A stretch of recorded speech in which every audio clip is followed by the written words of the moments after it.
dan mengatakan bahwa ada hantu pengantin yang duduk di atas dia sambil ngiler. Ih. Apaan tuh?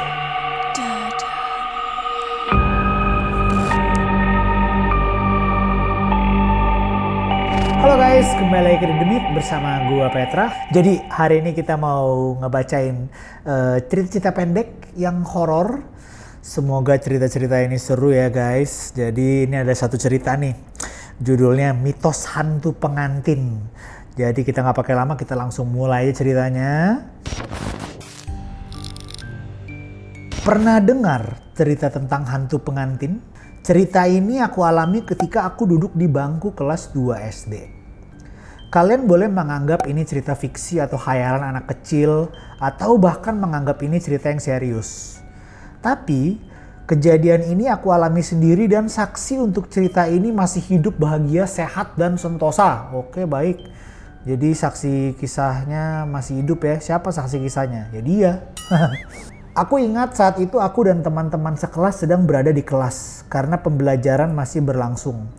Tapi entah kenapa, sebab apa, guru yang bertugas mengajar kami saat itu meninggalkan kelas tiba-tiba. Saat itu suasana kelas masih hening. Karena sebelum guru meninggalkan kelas, ia memberikan tugas kepada kami agar kami tidak ribut.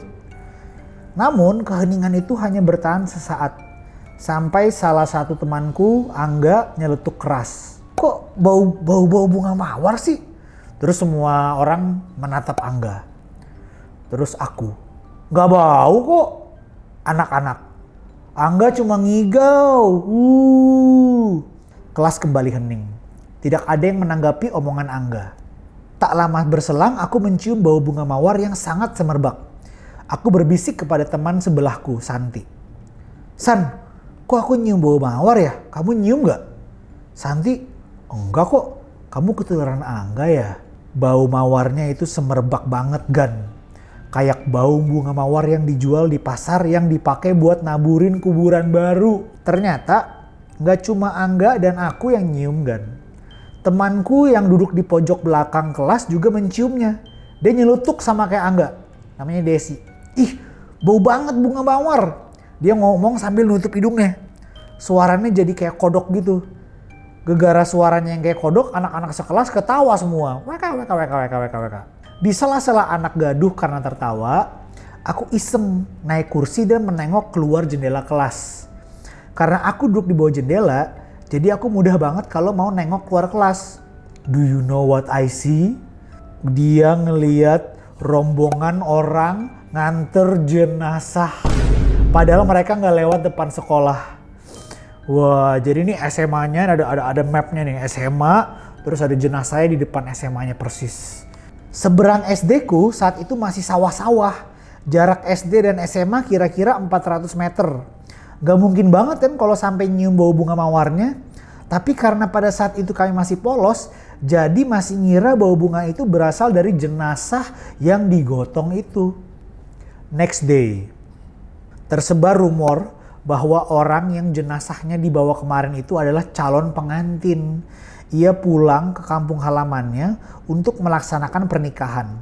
Namun, di tengah perjalanan pulang, ia mengalami kecelakaan hingga langsung tewas di tempat. Karena aku agak merinding dengar cerita itu, apalagi aku orang yang pertama kali nengok ke jendela dan melihat jenazah itu dibawa, nyaliku agak menciut dan memutuskan untuk duduk di bangku belakang agar bisa duduk bertiga. Kupikir dengan duduk dempet-dempetan aku ngerasa aman. Ternyata malah sebaliknya. Pada hari itu panas matahari itu terik banget. Anak-anak di kelas kepanasan semua. Mereka kipas-kipas pakai buku catatan. Tapi aku nggak ngerasa kepanasan.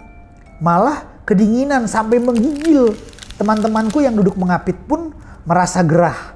Mereka merasa aneh denganku. Lalu ada seorang temanku yang duduk di bangku depanku menoleh ke aku dan bertanya. Namanya Ani. Pit, kamu kedinginan? Coba tengok tembok belakangmu dan lihat ke atas. Terus dia nengok ke belakang. Gak ada apa-apaan tuh nih. Oh, kamu gak lihat ya? Setelah itu dia balik badan menghadap ke depan lagi. Aku dan kedua teman yang mengapitku bertatapan dengan penuh tanda tanya. Besoknya, Ani menghampiri dia nih dan mengatakan bahwa ada hantu pengantin yang duduk di atas dia sambil ngiler. Ih, ngilernya jatuh ke pundak, makanya dia kedinginan sampai menggigil. Merinding kalau ngingetnya katanya. Jadi mitos yang berkembang di tempat SD ku berada, kalau ada calon pengantin yang akan menikah kemudian meninggal, hantu atau jin yang menyerupainya bakal ngiler. Agak aneh sih memang, tapi dia diilerin guys. Diilerin sama hantu pengantin. Jadi gitu ya ternyata ceritanya ya. Kalau menurut kalian gimana tuh ya? Memang temen gue juga pernah sih kayak diludahin sama kuntilanak. Mungkin dia hantu pengantin juga, suka ngeludah-ludahin targetnya gitu ya. Jadi gue kurang tahu juga nih, tapi cerita ini cukup serem ya guys. Diilerin hantu, kagak pernah sih kayak begitu. Tapi kalau sampai diilerin tiba-tiba netes-netes kedinginan, gue ngeliat ke atas ada hantunya, astagfirullahaladzim. Jadi gitu guys, ceritanya tentang hantu pengantin. Boneka pocong pembawa sial. Nah ini juga cerita pas SD nih dia nih. Ini salah satu keisenganku saat aku duduk di kelas 4 atau 5 SD. Dia sendiri lupa ya dia di kelas 4 atau 5 SD. Kira-kira sekitar segitulah. Pada saat itu di desa tempat SD ku berada sedang gempar dengan penampakan hantu culi. Mungkin kalau orang Jawa tahu lah ya apa itu. Kalau bukan orang Jawa, ku kasih tahu. Culi dari kata uculi yang berarti lepaskan. Jadi hantu ini berwujud pocong. Menurut rumor yang beredar, dia bergerak dengan lompat-lompat dan lompatannya itu bisa ngelompatin rumah. Wey! Dan setiap dia menampakkan dirinya, dia pasti selalu bilang culi atau uculi. Alias dia minta buat orang yang ditemuin buat ngelepasin ikatan tali di atas kepalanya. Ih, serem habis. Jadi dia ngelompatin rumah orang sambil ngomong culi, culi, bang culi bang, bang culi. Lepasin ikatan gue. Karena ada rumor gini, aku dan temanku Bagas punya ide jahil buat bikin boneka pocong. Bocil. Dari pelepah pohon pisang yang sudah mati di belakang kelas. Di belakang kelasku itu ada space kosong. Pekarangan kecil sebesar 1,5 meter yang ditumbuhi oleh beberapa pohon pisang. Pada jam istirahat, aku dan Bagas pergi ke belakang kelas dan membuat boneka pocong dari pohon pisang yang sudah mati tapi masih berdiri. Dan dibungkus dengan karung putih, diberi ikatan di atasnya. Jadi kalau malam ya kelihatan kayak pocong. Namun pada akhirnya perbuatan isengku itu menimbulkan petaka buat penjaga sekolah dan beberapa warga sekitar sekolah. Malam itu seperti biasa, Pak Sukar sang penjaga sekolah selalu ngecek pintu kelas dan memastikan bahwa sekolah aman. Tanpa kemasukan maling atau dijadikan persembunyian buat pemuda mabok-mabokan atau melakukan hal-hal lain. Karena sebelumnya sempat ditemukan beberapa botol minuman keras di belakang kelasku. Oleh karena itu Pak Sukar menambah jadwal buat ngecek sekolah. Baik.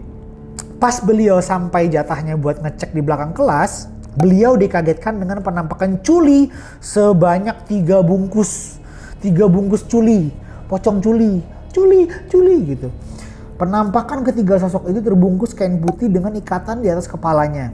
Tanpa pikir panjang, Pak Sukar yang kaget kabur dari pekarangan itu dan lari sambil lompatin pagar. Gua juga kalau jadi Pak Sukar, gua juga akan cabut. Esoknya, aku dengar cerita dari Ani. Kalau semalam, ini Ani nih, ada si Ani tadi nih. Ini kayaknya satu orang nih yang nulis nih.